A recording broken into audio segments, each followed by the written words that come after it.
இப்படிலாம் ஒரு விஷயம் இருக்க, அதாவது இந்த பயங்கரவாதத்துக்கு எதிரான நடவடிக்கை எல்லாம் வந்து நாடு முழுக்க வந்து எல்லா இந்தியர்களும் வந்து ஆதரவு தெரிவிச்சிருக்கிட்டு இருக்காங்க.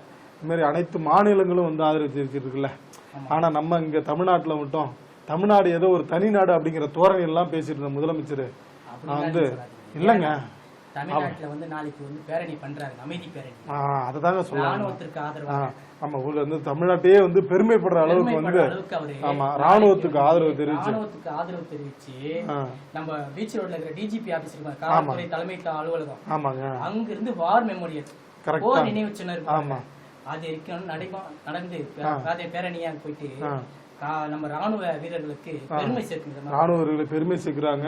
அதே மாதிரி வந்து ஒன்றுபட்டு வந்து நம்ம வந்து ராணுவ வீரருக்கு ஆதரவு தெரிவிக்கலாம் வந்து நீங்க சொல்லி இருக்கிறாங்க.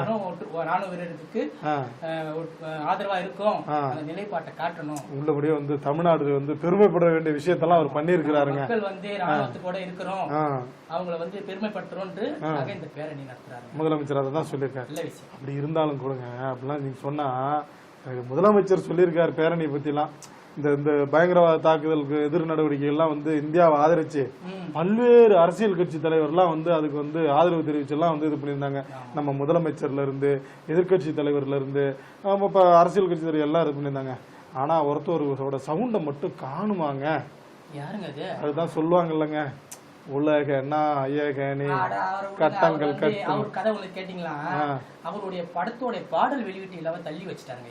ஓ, அதான் அது தெரியாம எங்கேயோ ஒரு பக்கமா நானும் வந்து பண்ணிருக்கேன். நாட்டுப்பற்று இருக்கு இல்லங்க, நாங்க இந்த டைம்ல பாட்டு வெளியிட வந்து விரும்பல, கார் டைம்ல வந்து, அதனால நான் தள்ளி வச்சிருக்கேன்னு சொல்லிருக்கேன். எல்லாம் மத்தவங்க என்ன சொன்னாங்கன்னா, அவர் சும்மா பேசினாலே நிறைய நேரம் புரியாதுங்க, அதனால எங்கேயோ ஒரு இடத்துல வந்து புரியாத ஏதாவது பேசிருப்பாருங்க, அது கண்டுக்காதீங்க அப்படின்லாம் வந்து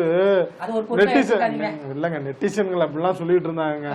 நீங்க வந்து இப்ப புதுசா வந்து ஒரு திரைப்பட பாடல் வெளியிட்டு வந்து அப்படியாங்க என்னன்னு தெரியல, என்னவோ வந்து வெளியிட்டு ரத்து பண்ணிருக்காரு அப்படின்னு. ஆமா, இருந்தாலுங்க உங்க கூட்டணி கட்சியில இருக்கிற தலைவர், அவரு கூட்டணி கட்சியோட தலைவர், அவரு ஒரு பேரணி நடத்துறாரு, அது சம்பந்தமா நீங்க கலந்துக்கலன்னு சொல்லி எதுவுமே சொல்லணும்னா நாளைக்கு கூட்டணியில ஏதாவது குழப்பம் வந்துட போகுதுங்க, அதையும் நம்ம பாக்கணும்ல. ஆமாங்க, நம்ம அப்படி சொன்னீங்கன்னா கூட நீங்க என்ன வந்து இங்க சவுண்ட் கொடுக்காம ஒருவேளை வந்து மாநிலங்களை உறுப்பினராக போய் சவுண்ட் கொடுப்பாரோ, அதுக்கெல்லாம் கூட்டணி இருக்கணும் இல்லைங்க. நீங்க பேரணியில கலந்துக்கலன்னா நாளைக்கு கூட்டணியில குழப்பம் வந்துருச்சுன்னா என்ன பண்றது? பேரணியில அவர் கலந்துக்க மாட்டாரா? எனக்கு எதுவுமே சொல்லுங்க, தகவல் அதான் சத்தம் போடாம இருக்காருன்னு சொல்றாங்க.